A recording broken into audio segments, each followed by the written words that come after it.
3 years after that desperate phone call, Sarah Mitchell stood in the same ranch office where she had first learned to organize Buck's chaotic filing system, now wearing a cap and gown and holding a diploma in business management from the regional community college. The degree represented more than academic achievement. It was proof that she had rebuilt not just her family's life, but her own sense of purpose and possibility.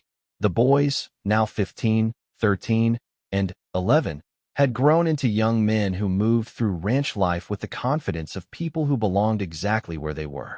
Jake, taller now than his mother and showing the easy strength that came from years of physical work, had become Buck's unofficial apprentice in horse training. His reputation for patience with difficult horses had spread among local ranchers, and he was earning money on weekends working with problem animals that other trainers had given up on. Michael's artistic talents had evolved far beyond simple sketches. His detailed studies of ranch life had caught the attention of a gallery owner in Austin, who had commissioned a series of paintings depicting the changing seasons on a working ranch. The income from his art sales was being saved for college, but, more importantly, the recognition had given him confidence in his abilities and a sense of direction for his future. Tommy, still the ranch's most enthusiastic ambassador, had developed into a natural storyteller who could hold audiences spellbound with tales of ranch adventures real and imagined. His teacher had encouraged him to enter regional riding competitions, and his essay about learning to gentle a wild Mustang had won first place at the county fair, earning him a small scholarship fund and a lifetime of bragging rights. But it was the changes in Sarah herself that most amazed everyone who knew her story. The frightened woman who had arrived with nothing but debt and desperation had transformed into someone who commanded respect throughout the local ranching community. Her innovations in ranch management had increased the Lazy T's profitability by 40% over 3 years, and her reputation for fair dealing and creative problem-solving had led to consulting opportunities with neighboring operations. Buck, now 65 but showing no signs of slowing down, had formalized their partnership the previous year, making Sarah an official co-owner of the ranch with full authority over business operations. The legal documents had been signed in the same office where she had first balanced his books, but the ceremony had taken place on the front porch of the main house, with the boys and the entire ranch crew witnessing Buck's speech about the importance of recognizing when someone had earned their place through merit rather than inheritance. Some folks are born to the land, Buck had said that day, his voice carrying across the gathered crowd. Others choose the land, and the land chooses them back. Sarah Mitchell and her boys chose us, and we chose them, and that makes them family in every way that matters. The word family had taken on new meaning for all of them over the years.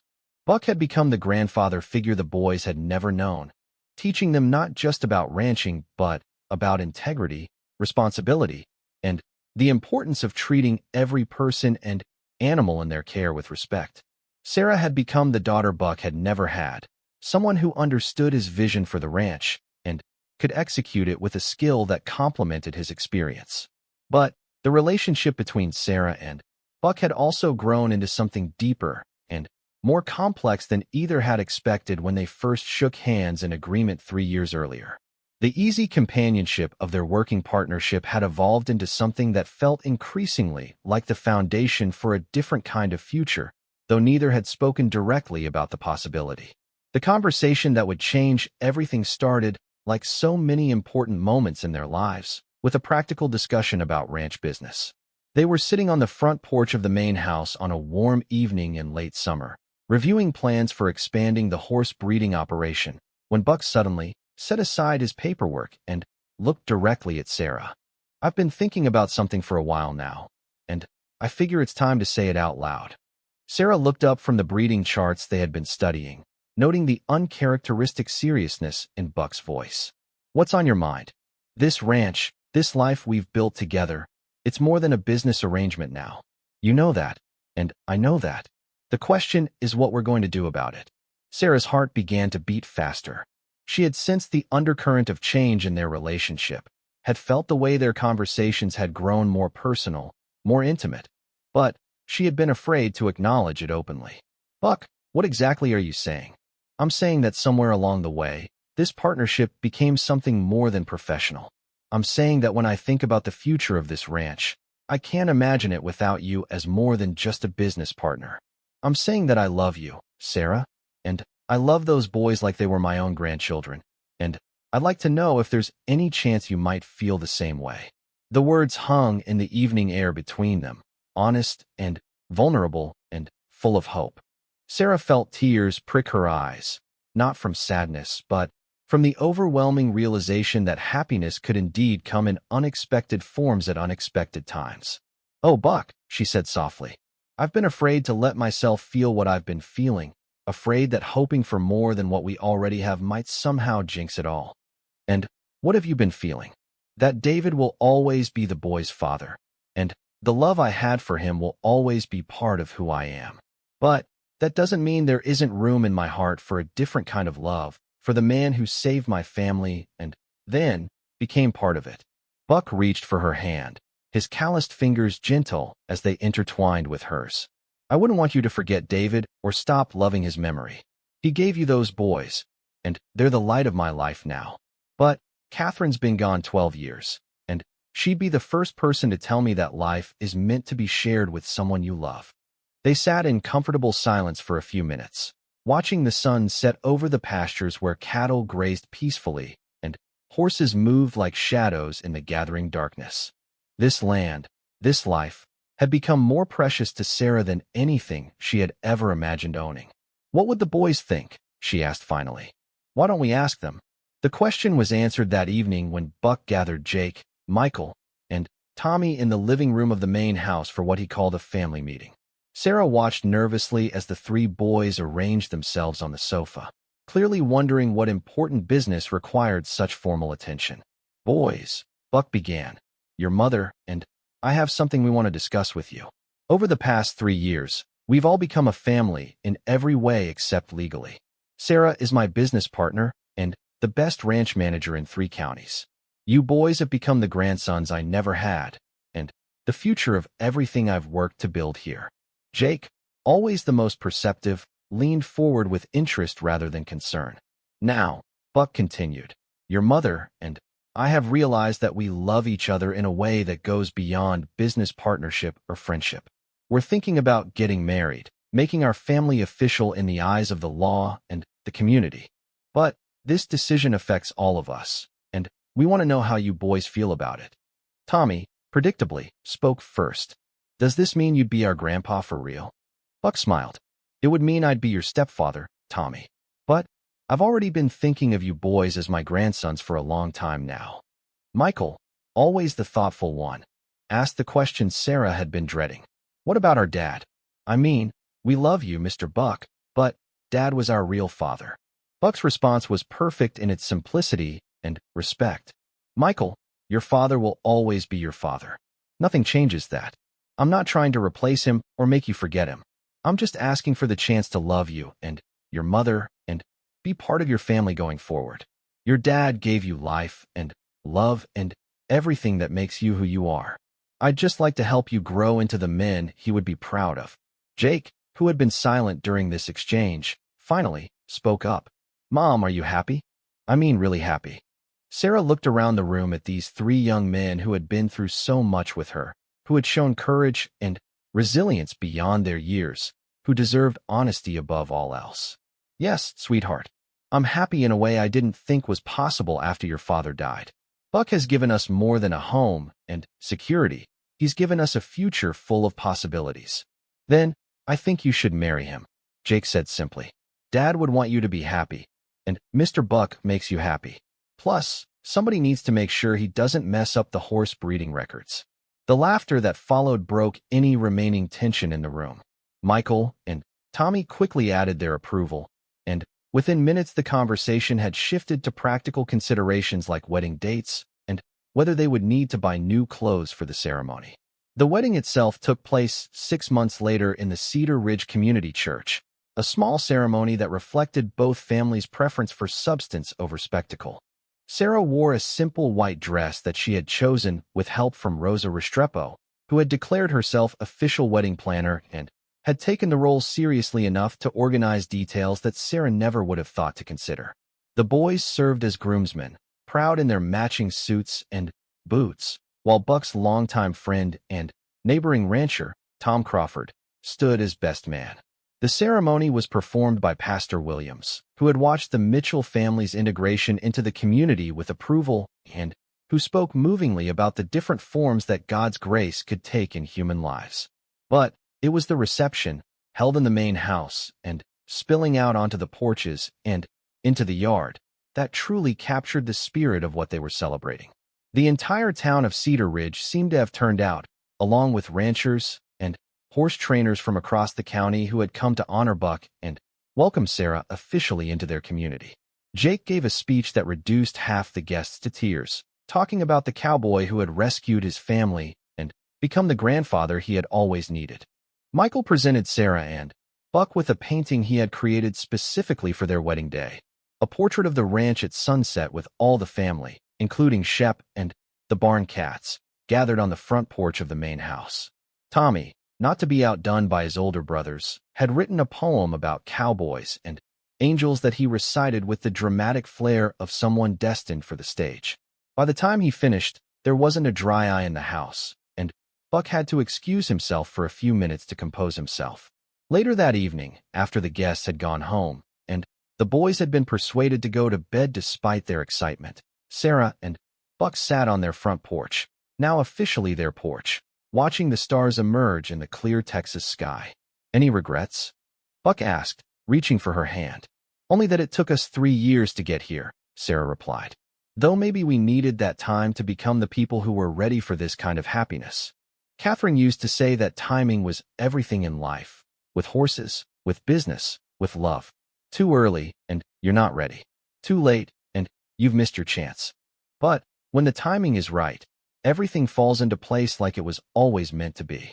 Sarah thought about timing, about the series of events that had brought her family to this moment. David's death had been devastating, but it had also set in motion the circumstances that led them to Buck and the ranch. The financial crisis that had seemed like the end of everything had actually been the beginning of something better than she could have imagined. "Do you think the boys will stay on the ranch when they're grown?" she asked. "Jake will.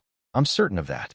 He's got ranching in his blood now, and he understands the business better than men twice his age. Michael might go to art school, but this will always be home base for him. And Tommy, well, Tommy will probably conquer the world and then come back to tell us all about it." Sarah laughed, thinking about her youngest son's endless enthusiasm and storytelling abilities. "He's definitely going to have adventures. They all are. But they'll have the foundation to handle whatever comes their way, and they'll know they've got a place to come home to when they need it." The conversation drifted into comfortable silence as they sat together, married now, partners in every sense of the word, surrounded by the sounds of the ranch settling into night. In the distance, a horse whinnied softly, and Shep barked once at something only he could detect. These were the sounds of home, of security, of a life built on mutual respect and shared dreams. 3 years earlier, Sarah had been a desperate widow facing homelessness with 3 young sons, and no idea how she would provide for their future. Tonight, she was co-owner of a successful ranch, holder of a business degree, wife to a man who cherished her family, and mother to 3 boys who were growing into remarkable young men with unlimited possibilities ahead of them. The transformation hadn't been easy, and it hadn't been instant. It had required courage from all of them, the willingness to trust strangers, the determination to work hard, and prove themselves worthy of the opportunities they had been given. But, most importantly, it had required the recognition that sometimes the most profound changes in life come not from dramatic gestures, but from the accumulated power of daily kindness, consistent integrity, and the simple decision to treat others as family rather than strangers. As Sarah and Buck finally went inside to begin their first night as husband and wife, Sarah thought about the phone call that had changed everything, about the cowboy who had offered shelter to a desperate family, about the way hope could survive even the darkest circumstances when it was nurtured by genuine human goodness. Tomorrow would bring new challenges, new responsibilities, and the ongoing work of building a life together. But tonight, surrounded by the love and security she had once thought lost forever, Sarah Mitchell Thornton fell asleep knowing that sometimes, when you're falling through darkness with no ground in sight, angels really do reach out to catch you. And sometimes they wear cowboy boots and speak with a Texas drawl, and sometimes they don't just save you. They give you a chance to save yourself. 6 months into their new life at the Lazy T Ranch, Sarah could barely remember the woman who had stood in that apartment complex parking lot, holding an eviction notice and wondering how she would keep her family together. The transformation hadn't happened overnight, but it had been steady and profound, touching every aspect of their daily existence. The boys had adapted to ranch life with an enthusiasm that sometimes left Sarah breathless. Jake had discovered a natural aptitude for working with horses and spent every free moment in the stables, learning from Miguel and the other ranch hands. His homework was still done faithfully every evening, but now it was often completed in the barn office while he listened to the sounds of horses settling in for the night. Michael had found his artistic inspiration in the endless subjects the ranch provided. His sketchbook was filled with drawings of cattle in the pasture, horses running through morning mist, and detailed studies of the barn cats that had indeed adopted the family as their own. Buck had noticed Michael's talent early and surprised him one day with a set of professional drawing pencils and a wooden easel that he set up near the creek where the light was perfect for outdoor work. Tommy, the eternal optimist, had appointed himself official ranch mascot and friend to every animal on the property.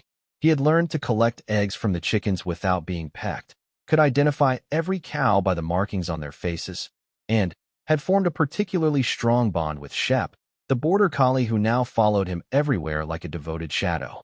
But it was Sarah's transformation that Buck found most remarkable. The worried, overwhelmed woman who had arrived at his ranch had gradually been replaced by someone who moved with confidence and purpose. She had taken to the administrative aspects of ranch management like she had been born to it, organizing systems that Buck hadn't realized he needed but now couldn't imagine living without. "I don't know how I managed before you got here," Buck confessed one morning as Sarah handed him a detailed report on feed costs and pasture rotation schedules. "I was spending half my time looking for paperwork I'd misplaced." Sarah smiled, filing the carbon copy in the system she had implemented. "You managed because you had to. But it's easier when someone else handles the details so you can focus on the big picture." The big picture, as it turned out, was more complex than Sarah had initially understood. The Lazy T wasn't just a cattle ranch. It was also a horse breeding operation that had developed a reputation for producing excellent cutting horses. Buck's expertise in training horses for competition had attracted buyers from across Texas and neighboring states. Managing the paperwork for both enterprises, coordinating with veterinarians and feed suppliers, and handling the financial records for two distinct but related businesses had required Sarah to learn quickly and thoroughly. She had thrown herself into the work with a dedication that impressed everyone around her. When she didn't understand something, she asked questions. When she encountered a problem, she researched solutions. When Buck mentioned that he had been thinking about expanding the horse breeding operation but wasn't sure it made financial sense, Sarah spent 3 weeks analyzing costs and market demand before presenting him with a comprehensive business plan that laid out exactly how such an expansion could be profitable. "Where did you learn to do this kind of analysis?" Buck asked, studying the charts and projections she had prepared. "I didn't learn it anywhere formally," Sarah admitted. "But running a household on a tight budget teaches you to think carefully about every expense. This is just a bigger version of the same principles." The respect in Buck's voice when he responded had meant more to Sarah than any paycheck. "Mrs. Mitchell, you have a gift for this kind of work. Have you ever considered going back to school, maybe studying business or accounting?" The suggestion had planted a seed that grew stronger each day.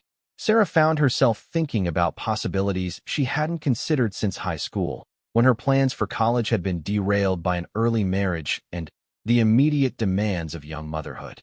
Now, with the boys thriving in their new environment and her confidence growing through daily success, the idea of further education felt less like an impossible dream and more like an achievable goal. The social integration into Cedar Ridge had been smoother than Sarah had expected. The town's small size meant that the arrival of Buck's new ranch manager and her 3 boys was noted and discussed, but the reception had been uniformly welcoming. The boys' teacher, Mrs. Patricia Hendricks, had gone out of her way to help them adjust to their new school, and several of the ranch wives had made points of introducing themselves to Sarah at the grocery store and post office. Rosa Restrepo had become not just a colleague but a close friend, sharing recipes and child-rearing wisdom while teaching Sarah the finer points of managing a ranch household. Her husband Miguel had taken Jake under his wing, patiently teaching him about horses and cattle with the kind of attention that reminded Sarah painfully and gratefully of how David would have guided their son. But it was Buck himself who had become the most significant presence in their lives. He was unfailingly patient with the boys, treating their questions and enthusiasm with the seriousness of someone who remembered what it felt like to be young and curious. When Tommy expressed interest in learning to ride, Buck spent hours teaching him on a gentle mare named Buttercup. When Michael wanted to draw the horses but was intimidated by their size, Buck showed him how to approach them safely and gain their trust. With Jake, Buck had been more deliberate, recognizing the boy's need for male guidance and his eagerness to prove himself capable of adult responsibilities. Jake had been promoted from egg collector to assistant horse trainer, learning to lunge horses and help with basic veterinary care. The pride in Jake's face when Buck trusted him with increasingly important tasks was a joy that Sarah treasured. For Sarah herself, Buck had become something harder to define, not quite a boss, more than a friend, someone whose opinion mattered in ways she was still learning to understand. Their working relationship had evolved into easy companionship, marked by shared coffee in the early mornings and conversations that ranged from ranch business to philosophy to memories of their respective pasts. Buck had been married once, Sarah learned, to a woman named Catherine who had died of cancer 12 years earlier. They had never had children, something Buck spoke about with a sadness that never quite faded despite the years. Catherine had loved the ranch, had helped build it into what it had become, and her presence was still felt in the careful gardens around the main house and the family photos that Buck kept on his office desk. She would have loved your boys, Buck told Sarah one evening as they watched Jake teaching Tommy how to properly brush a horse. Catherine always said this place needed the sound of children's laughter. The comment had caught Sarah off guard, partly because of the emotion in Buck's voice, but mostly because it made her realize how much her own heart had healed over the past months. She still missed David terribly, still felt the sharp pang of loss when she watched Buck teaching her sons things their father should have been there to show them. But the crushing despair that had characterized the first months after David's death had been replaced by something gentler, sadness for what was lost, but gratitude for what had been found. The boys had begun to call Buck Mr. Buck without any prompting from Sarah, a sign of respect and affection that clearly meant the world to him. They had also started referring to the ranch as home and talking about future plans that assumed their continued presence there. When the school year began to wind down, Tommy had asked Sarah if they would be staying for summer, as if it were the most natural question in the world. "Do you want to stay for the summer?" Sarah had asked in return. "Forever," Tommy had replied without hesitation, and Jake and Michael had nodded agreement. The word forever had lingered in Sarah's mind for days afterward. Forever was a luxury she had stopped allowing herself to consider, but it was beginning to feel like a possibility rather than a fantasy.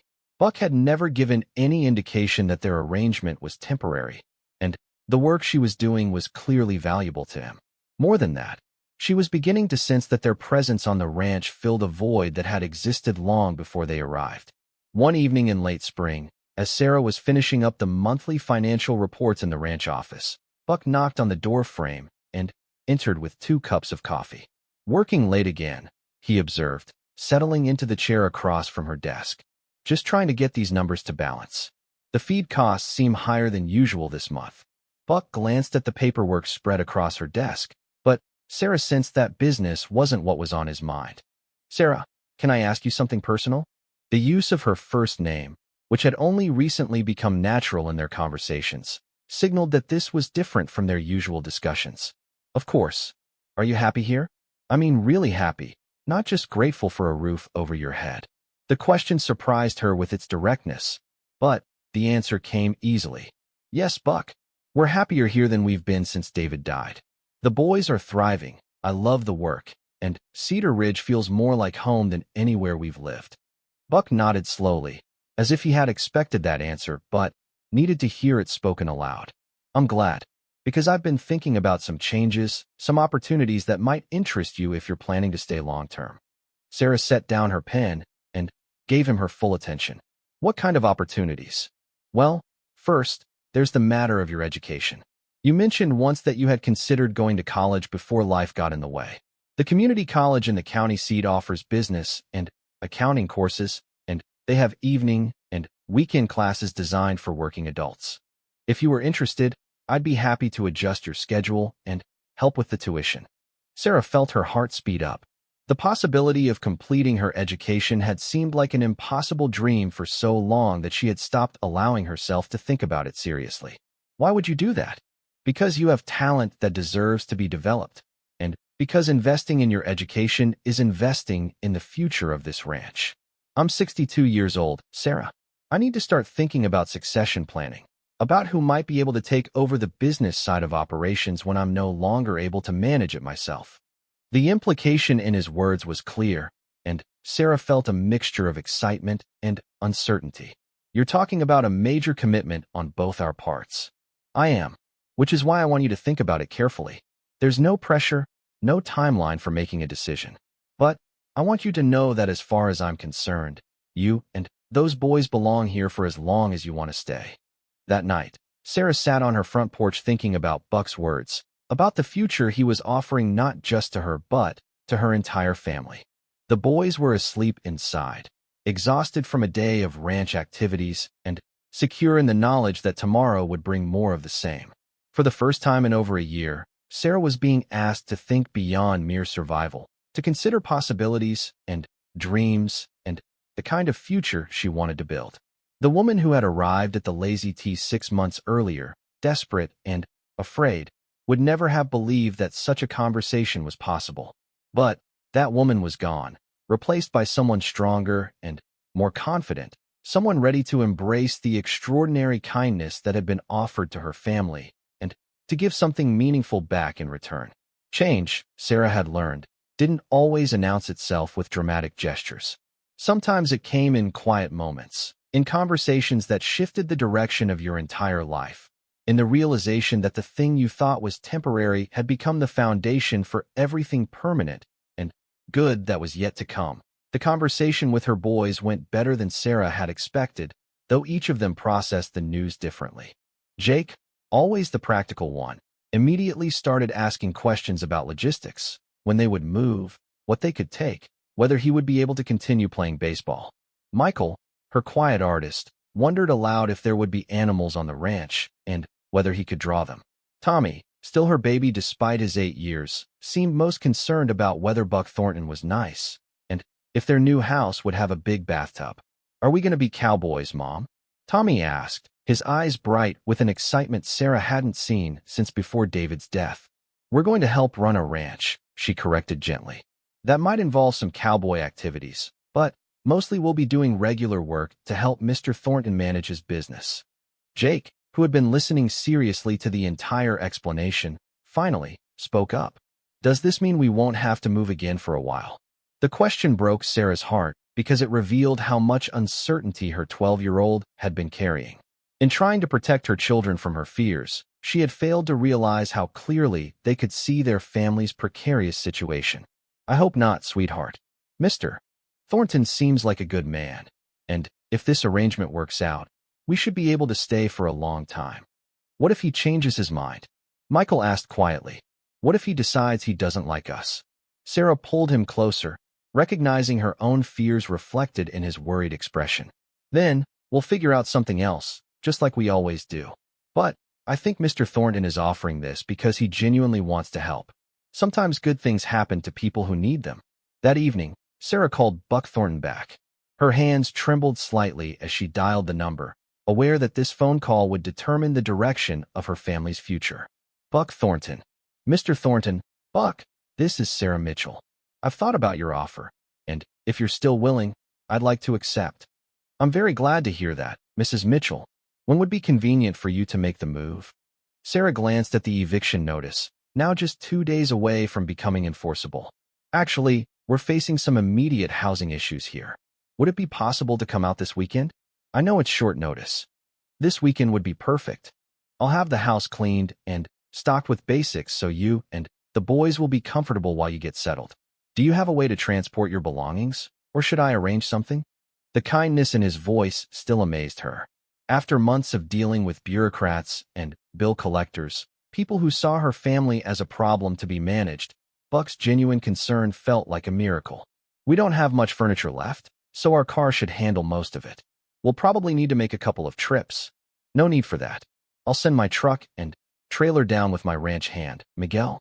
He can help you load everything and drive it back while you follow in your car. Miguel's a good man. Been working for me for 15 years. You can trust him completely. Buck, I don't know how to thank you for this. You're saving my family. Mrs. Mitchell, you're helping me too. This ranch has been my life for 40 years, but it's getting harder to manage alone. I think this arrangement is going to work out well for both of us. 2 days later, Sarah stood in the parking lot of their apartment complex, watching Miguel Restrepo load their remaining possessions into a horse trailer with the efficiency of someone who had moved many families in his lifetime. He was a compact man in his 50s, with calloused hands and kind eyes, who spoke to her boys in a mixture of English and Spanish that had them giggling despite their nervousness about the move. Senora Sarah, Miguel said as he secured the last box. Buck told me to tell you not to worry about anything. The house is ready, the refrigerator is full, and my wife Rosa has made enough tamales to feed you for a week. Jake helped Tommy climb into the back seat of their Honda, while Michael clutched a small box containing his art supplies and the family photo from their old house. Sarah took one last look at the apartment building that had sheltered them for barely a month, grateful for the safety it had provided, but ready to leave the desperation it represented behind. The drive to Cedar Ridge took just over 3 hours, winding through small Texas towns and gradually changing landscape. The boys dozed in the back seat for most of the journey, exhausted by the emotional weight of another move, another new beginning. Sarah followed Miguel's truck along increasingly rural roads, watching the urban sprawl of Austin give way to rolling hills dotted with oak trees and grazing cattle. Cedar Ridge announced itself with a weathered sign that proclaimed a population of 847 people and the motto, "Where community matters." The main street consisted of a few blocks of buildings that looked like they had been there since the 1950s, a pharmacy, a diner, a hardware store, a small grocery market. It was the kind of town that Sarah remembered from childhood visits to her grandparents, where everyone knew everyone else's business, but somehow that felt comforting rather than intrusive. Miguel turned onto a dirt road about 2 miles outside of town, and Sarah could see the ranch spread out before them. The main house was a sprawling structure that seemed to have grown organically over the years, with additions and porches that spoke of a family that had lived and worked there for generations. Scattered around the property were barns, corrals, and outbuildings, all painted the same weathered red that seemed designed to blend with the Texas landscape. The foreman's house sat about a quarter mile from the main house, connected by a gravel driveway lined with mesquite trees. It was smaller than their original home, but larger than the apartment, with a wide front porch and windows that promised rooms filled with natural light. Sarah felt her chest tighten with something that might have been hope. Buck Thornton was waiting on the porch as they pulled up, and Sarah's first impression was of a man who looked exactly like what Central Casting would order for a rancher. He was tall and lean, with silver hair visible beneath a worn cowboy hat, and hands that showed decades of hard work. But it was his smile that put her at ease, warm and genuine, with laugh lines that suggested a man who found joy in simple things. "Welcome to the Lazy Tea," he said, stepping down to greet them as the boys tumbled out of the car. "You must be Jake, Michael, and Tommy. I'm Buck, and I'm mighty pleased to meet you." Tommy, always the boldest of her children, stepped forward first. "Do you have horses?" Buck's grin widened. "Son, we've got 12 horses, 37 head of cattle, 2 barn cats, and a border collie named Shep who's going to want to be your best friend. But First, let's get you all settled into your new house.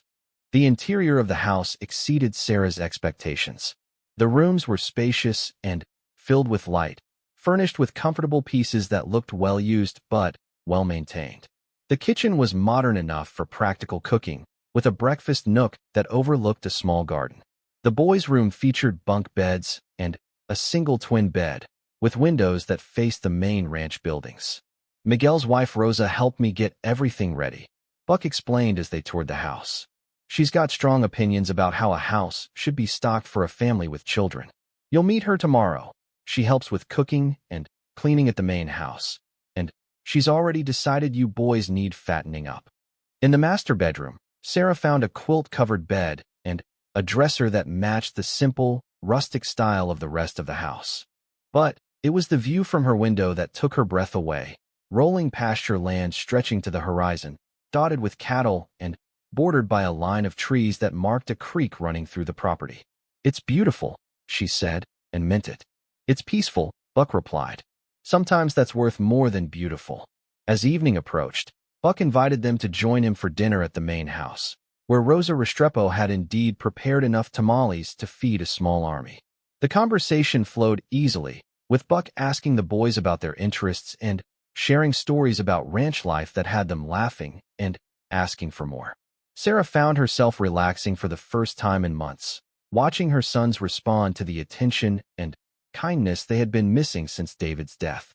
"What time do you usually start work?" Sarah asked as they finished dessert, Rosa's famous flan that had Tommy asking for seconds. "Ranch work starts early, usually around sunrise. But your work will be more flexible. I'll show you the office tomorrow, explain what needs to be done and when. The important thing is that it gets done well, not that you punch a time clock." Jake, who had been quietly observing everything, finally spoke up. "Mr. Buck, why are you helping us?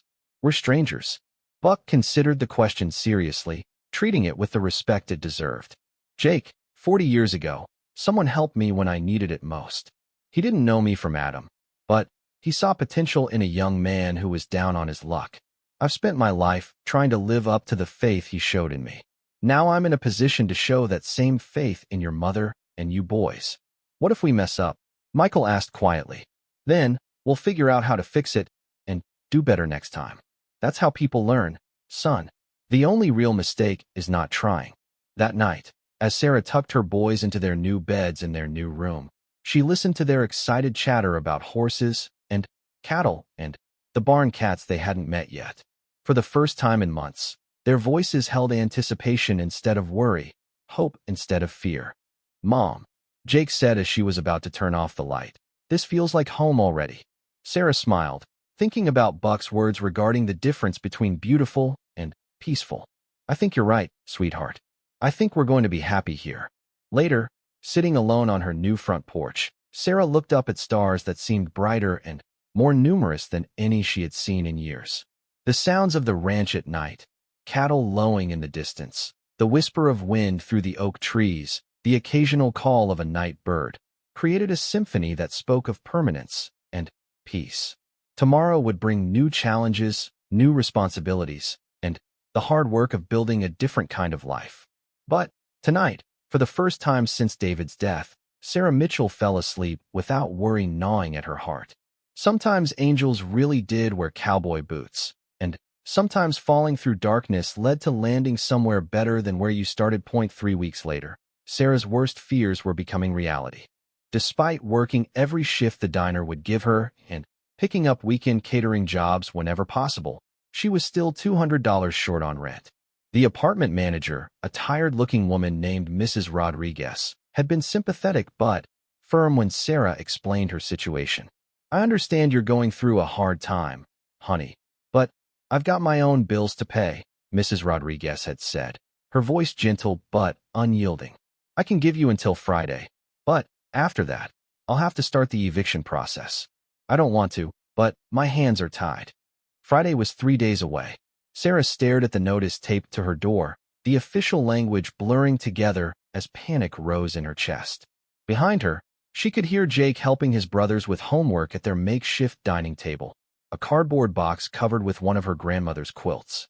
They had no idea how close they were to losing this small sanctuary, and she intended to keep it that way as long as possible. The boys had adjusted to their new reality with the resilience of children, but Sarah could see the stress wearing on them. Tommy had started wetting the bed again, something he hadn't done since he was 4. Michael had grown quiet and withdrawn, spending hours drawing pictures of their old house with crayons worn down to nubs. Jake, trying to be the man of the family at 12 years old, had stopped complaining about anything, even when his shoes were so tight they left marks on his feet. At the diner, Sarah's co-workers had started a collection jar with her name on it, dropping in their spare change and occasional dollar bills. The gesture touched her deeply, but the total barely covered a week's worth of groceries. Her boss, Frank, a gruff man with a kind heart, had offered her extra shifts, but she was already working 6 days a week and couldn't afford childcare for the hours when the boys weren't in school. "You're pushing yourself too hard," her sister Linda had warned during one of their weekly phone calls. "You look exhausted every time I see you." Linda had offered to help, but she was raising 2 children of her own on a teacher's salary, and her husband had been laid off from his factory job the month before. Everyone Sarah knew was struggling in their own way, trying to keep their heads above water in an economy that seemed determined to drown working families. That Thursday evening, as Sarah sorted through bills she couldn't pay and tried to figure out some miraculous solution to their housing crisis, her phone rang. The number was unfamiliar, with a Texas area code she didn't recognize. "Mrs. Mitchell? This is Buck Thornton. I hope you don't mind me calling out of the blue like this." The voice was warm and distinctly Texan, with the slow, careful cadence of someone choosing his words thoughtfully. Sarah frowned, trying to place the name. "I'm not sure I know who you are, Mr. Thornton. How did you get my number?" "Well, ma'am, that's a fair question. I got your information through a friend who works at the newspaper. I read about your situation in an article about families facing housing problems, and I felt compelled to reach out." Sarah's heart sank. She had agreed to be interviewed for the article in a moment of desperation, hoping it might lead to job opportunities or resources she wasn't aware of. Instead, it had apparently made her family's private struggles public knowledge for strangers to read about. "I appreciate your concern, Mr. Thornton, but we're managing fine," she lied, glancing at the eviction notice still sitting on her kitchen counter. "Ma'am, I don't mean to pry into your business, and I surely don't want to offend you. But I've been in situations where pride was about the only thing I had left, and I learned the hard way that sometimes accepting help is the bravest thing a person can do." There was something in his voice that made Sarah pause, a gentleness that felt genuine, not like the pity she had encountered from others who saw her family as an object of charity. "What exactly are you suggesting, Mr. Thornton? Please call me Buck. And what I'm suggesting might sound a little unconventional, but I hope you'll hear me out. I own a ranch about 3 hours northwest of where you are, outside a town called Cedar Ridge. It's not much of a town, maybe 800 people on a good day, but it's the kind of place where neighbors still look out for each other." Sarah found herself listening despite her skepticism. There was something calming about Buck's voice, something that reminded her of her grandfather, who had been a rancher in East Texas when she was a child. "I've got a house on my property that's been sitting empty for the better part of 2 years. It belonged to my foreman before he retired and moved closer to his grandchildren. It's a good house, 3 bedrooms, 2 bathrooms, front porch, decent kitchen. Nothing fancy, but solid and comfortable." "Mr. Thornton." "Buck, I appreciate the thought, but I can't afford to rent another place right now, and I certainly can't afford to move again so soon." "Well, that's where my proposition might interest you. I'm not looking for rent money, Mrs. Mitchell. What I need is someone to help manage the day-to-day operations of this ranch. I'm 62 years old, and while I'm not ready to retire, I'm not as spry as I used to be. I need someone to help with the books, coordinate with suppliers, manage the household, things like that. In exchange, you and your boys would have a place to live, utilities included, and a salary that might help you get back on your feet." Sarah felt her pulse quicken. It sounded too good to be true, which in her experience meant it probably was. "Why would you offer this to a stranger? You don't even know me." Buck was quiet for a moment, and when he spoke again, his voice carried a weight that spoke of personal experience. "Mrs. Mitchell, 40 years ago, I was a 22-year-old cowboy with more pride than sense. I'd lost my job, lost my apartment, and was sleeping in my truck in the parking lot of a diner outside Lubbock. A man named Henry Caldwell found me there one morning and offered me work on his ranch. Didn't know me from Adam, but he said he recognized someone who was willing to work hard for a chance to prove himself. Sarah could hear the emotion in his voice as he continued. Henry gave me more than a job. He gave me a home, taught me about ranching, treated me like family. When he passed away 15 years later, he left me his ranch in his will. Said I'd earned it by proving that some people are worth taking a chance on. I've been looking for a way to pay that kindness forward ever since. The story resonated with Sarah more than she wanted to admit. She had always been independent, proud of her ability to handle whatever life threw at her. But independence was a luxury she could no longer afford, not with 3 children depending on her. What kind of ranch work would you expect me to do? I grew up around horses, but I don't have experience with cattle or farming operations. Nothing you couldn't learn, and nothing that would put you or your boys in any danger. Mostly, it would be office work, maintaining records, handling correspondence, coordinating deliveries, and repairs. The physical labor is handled by my regular crew. I'm talking about management, organization, the kind of skills any mother of 3 boys has developed by necessity. Sarah found herself considering the offer despite every instinct telling her to be cautious. The idea of her boys growing up on a ranch, with space to run and clean air to breathe, was appealing in a way that surprised her. But the practical concerns were overwhelming. What about schools? My boys are in the middle of the school year. Cedar Ridge has a small but good school system. K through 12 all in one building, small classes, teachers who know every student by name. It's not Austin, but the education is solid. My neighbor's granddaughter teaches there. She went to college at UT and came back because she believes rural schools can offer something special. And if it doesn't work out, if you decide we're not a good fit, then I'd help you figure out your next step. Make sure you're not left worse off than you are now. Mrs. Mitchell, I'm not offering this lightly. I've thought about it carefully, and I believe it could be beneficial for all of us. But I understand if you need time to consider it. Sarah looked around their tiny apartment, at the stack of unpaid bills, at the eviction notice that represented the end of what little security they had managed to maintain. Through the thin walls, she could hear Jake helping Tommy with his reading, their voices patient and loving despite the uncertainty that surrounded their family. How soon would you need an answer? No pressure, but if you're interested, sooner would be better. I know you're facing some immediate challenges, and I'd like to help if you're willing to let me. The kindness in his voice made Sarah's throat tighten with emotion. After months of feeling like she was drowning, someone was throwing her a lifeline. It might not lead to safety, but it was the only option that offered any hope of a future. Could I call you back tomorrow? I need to talk to my boys, think about what this would mean for them. Of course. Take all the time you need. My number is 806-555-0147. Call collect if it's easier. I know long distance can be expensive.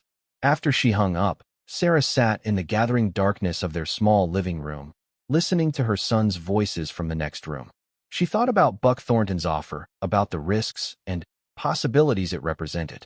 She thought about Henry Caldwell, a stranger who had changed a young man's life by offering kindness when it was needed most. Maybe it was time to stop trying to handle everything alone. Maybe accepting help wasn't a sign of weakness, but a form of courage she was finally ready to embrace. As her grandmother used to say, sometimes the Lord sends angels in unexpected forms. Maybe her angel wore cowboy boots and spoke with a Texas drawl. Tomorrow, she would have to tell her boys that their lives were about to change again. Tonight, for the first time in months, she would go to sleep with something that felt remarkably like hope. Sarah Mitchell stood in the driveway of what used to be her home, watching strangers load her furniture onto a truck. The foreclosure notice crumpled in her trembling hand felt heavier than the boxes these men were carrying away. Behind her, she could hear her 3 sons trying to be brave, their voices small and uncertain as they asked questions she couldn't answer. "Where are we going to sleep tonight, Mom?" 8-year-old Tommy whispered, tugging at her jacket. His older brothers, Jake who was 12 and Michael who was 10, stood silent beside him, their eyes reflecting the same fear that was eating away at Sarah's heart. 6 months ago, she had been Mrs. David Mitchell, wife of a successful construction foreman. mother of 3 healthy boys, owner of a modest but comfortable house in the suburbs of Austin, Texas. She had worried about normal things like homework and soccer practice schedules, grocery budgets, and whether the boys were eating enough vegetables. The biggest crisis in her world had been Jake's struggle with algebra and Tommy's habit of leaving his bicycle in the driveway. Then, David had the heart attack. At 34, he was supposed to be indestructible. He was the man who could fix anything, who worked 12-hour days without complaint, who still had the energy to throw a football with his boys when he came home covered in sawdust and paint. Sarah had watched him that morning, kissing her goodbye and ruffling Tommy's hair as he grabbed his coffee mug and hard hat. She had no way of knowing it would be the last normal moment of their lives. The call came at 2:15 in the afternoon. Sarah remembered the time exactly because she had been watching the kitchen clock, calculating how long she had before she needed to start dinner. The voice on the other end belonged to David's crew chief, Ray Martinez, and she could hear the tremor in his words even before he spoke them. "Sarah, you need to get to St. David's Hospital right away. David's had some kind of episode." The next few hours passed in a blur of fluorescent lights and antiseptic smells, of doctors speaking in medical terms she didn't understand, of phone calls to family members whose voices sounded like they were coming from underwater. She held David's hand in the intensive care unit, studying his face for any sign that he could hear her, that he was still fighting. The boys weren't allowed in, so they waited in the family room with her sister Linda, probably thinking their father would walk out and take them home for pizza. He never regained consciousness. The massive heart attack had damaged too much of the muscle, and despite the doctor's best efforts, David's body simply couldn't recover. 3 days after that ordinary Tuesday morning kiss, Sarah found herself signing papers and making arrangements she had never imagined needing to make. The grief was overwhelming, a crushing weight that made it hard to breathe, but it was only the beginning of her troubles. David's construction job provided decent health insurance, but life insurance was something they had always planned to get around to someday. Someday had come too soon. The medical bills from his hospitalization, combined with the sudden loss of his income, created a financial crisis that Sarah wasn't equipped to handle. She had been a stay-at-home mother since Jake was born, volunteering at the boys' schools and managing the household while David worked. She had skills and intelligence, but no recent work experience, no professional network, and no time to build one. The insurance settlement barely covered the medical expenses and funeral costs, leaving her with house payments she couldn't make and a mountain of debt that seemed to grow larger every day. For 3 months, she fought to keep their home. She found a job waiting tables at a local diner, working double shifts whenever she could find babysitting for the boys. She sold David's truck, his tools, anything of value she could bear to part with. She applied for assistance programs and took on catering work on weekends, pushing herself to exhaustion in a desperate attempt to earn enough money to stay afloat. The boys tried to help in their own way. Jake started doing odd jobs for neighbors, mowing lawns and walking dogs for whatever money he could earn. Michael began collecting aluminum cans from around the neighborhood, carefully sorting them in the garage. Even Tommy contributed his piggy bank savings, counting out $23.47 with the solemnity of someone offering his life's fortune. But it wasn't enough. Nothing was enough. The bankruptcy attorney was kind but realistic. Sarah simply didn't have the income to reorganize her debt, and without David's earning power, there was no path back to financial stability in their current situation. The house would have to go. She would need to start over, somewhere cheaper, somehow different. That had been 2 weeks ago. Now, watching the last of their belongings disappear into the moving truck, Sarah felt more lost than she had ever imagined possible. The small apartment she had managed to find would take most of her income from the diner, leaving almost nothing for food and clothing and the 100 other expenses that came with raising 3 growing boys. She had exactly $437 in her checking account, a 15-year-old Honda Civic with 140,000 miles on it, and 3 sons who were counting on her to somehow make everything all right. "Ma'am, we're all finished here," the moving crew supervisor said, appearing beside her with a clipboard. "Just need your signature confirming the pickup." Sarah signed her name with a hand that shook only slightly, proud of that small show of composure. The boys were watching, and They needed to see her strong, needed to believe she had a plan even when she felt like she was falling through space with no ground in sight. After the truck pulled away, the four of them stood in the empty driveway, looking at the house that had sheltered their family for 8 years. Mrs. Henderson from next door had come out to say goodbye, her eyes red with unshed tears. She pressed a casserole dish into Sarah's hands and hugged each of the boys, whispering something about being brave that made Tommy start crying again. "We should go," Sarah said gently, not trusting her own voice to hold steady much longer. "We have to pick up the keys to our new place." The apartment was in a complex 20 miles south of Austin, a collection of weathered buildings surrounded by a parking lot that had seen better days. The neighborhood wasn't dangerous, but it was rough around the edges, the kind of place where people minded their own business and expected others to do the same. Their unit was on the second floor, 2 bedrooms, and 1 bathroom for the 4 of them. The boys would share 1 room while Sarah took the other, an arrangement that felt temporary even though she had no idea how long temporary might last. Jake carried the lightest boxes while Michael and Tommy helped by picking up anything that fell or got dropped. Sarah tried to maintain an upbeat attitude, pointing out the good things about their new home: the pool in the courtyard, the playground equipment, the fact that Jake could walk to his new middle school. But she could see the doubt in their eyes, the way they looked around at the narrow hallways and thin walls and wondered how their family of 4 would fit into such a small space. That first night, they sat on the living room floor eating pizza from paper plates, their voices echoing strangely in the unfurnished rooms. Sarah had managed to keep their beds and a few pieces of essential furniture, but the apartment felt cavernous and empty despite being less than half the size of their old home. The boys tried to pretend it was an adventure, like camping indoors, but she could see the uncertainty in their faces when they thought she wasn't looking. After she tucked them into their shared bedroom, Sarah sat alone in her own room. Surrounded by boxes, she didn't have the energy to unpack. Through the thin walls, she could hear a baby crying in the next unit, television shows playing too loud, the sounds of other families living their lives just a few feet away. The privacy and quiet of their suburban home felt like a luxury from another lifetime. She pulled out her phone and checked her bank balance one more time, as if hoping the numbers might have magically changed since that afternoon. $437. Rent was due in 3 weeks, and even with her tips from the diner, she was going to be short. The boys needed new shoes.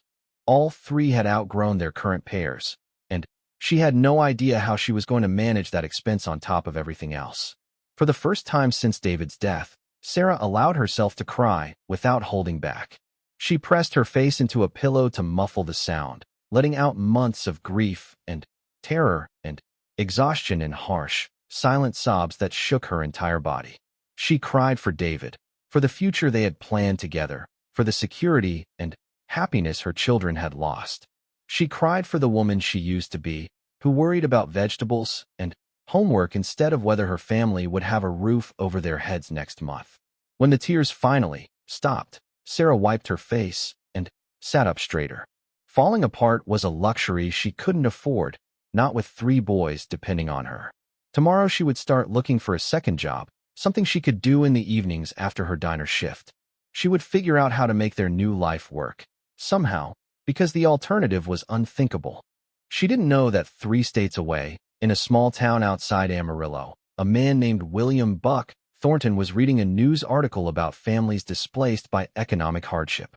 She didn't know that her story, mentioned briefly in a piece about housing insecurity, would catch the attention of someone who understood what it meant to lose everything and start over. She didn't know that sometimes, when you're falling through darkness with no ground in sight, someone reaches out to catch you. All Sarah knew was that tomorrow would come whether she was ready for it or not, and her boys were counting on her to be strong enough to meet it. She unpacked their family photo from one of the boxes, the last picture taken before David's heart attack, all 5 of them laughing at something Tommy had said. She placed it carefully on the windowsill, a reminder of who they had been and a promise of who they could still become. Outside, the Texas night was warm and humid, filled with the sounds of traffic and air conditioners and other people's lives. Sarah pulled out her work uniform for tomorrow's shift, setting her alarm clock and trying to calculate how many hours of sleep she could manage before facing another day. She had no way of knowing that her story was about to take a turn that would restore her faith in human kindness and prove that sometimes angels really do wear cowboy boots. When life strips away everything you thought was permanent, when the ground beneath your feet crumbles and leaves you staring into an abyss of uncertainty, that's when you discover what human kindness truly means. This is the story of Sarah Mitchell, a woman who lost her husband, her home, and her sense of security in a single devastating blow, only to find that sometimes angels wear cowboy boots and speak with a Texas drawl. In a world where headlines scream about division and hatred, where neighbors barely know each other's names, this true story will restore your faith in humanity. It's about three young boys who learned that family isn't always about blood, a mother who discovered strength she never knew she possessed, and a weathered rancher who proved that the size of your heart matters more than the size of your wallet. What you're about to read isn't a fairy tale. It's messier than that, more real than that, and infinitely more powerful than that. It's a reminder that in our darkest moments, when hope seems like a luxury we can't afford, ordinary people can do extraordinary things. And sometimes, just sometimes, the cowboy really does ride to the rescue.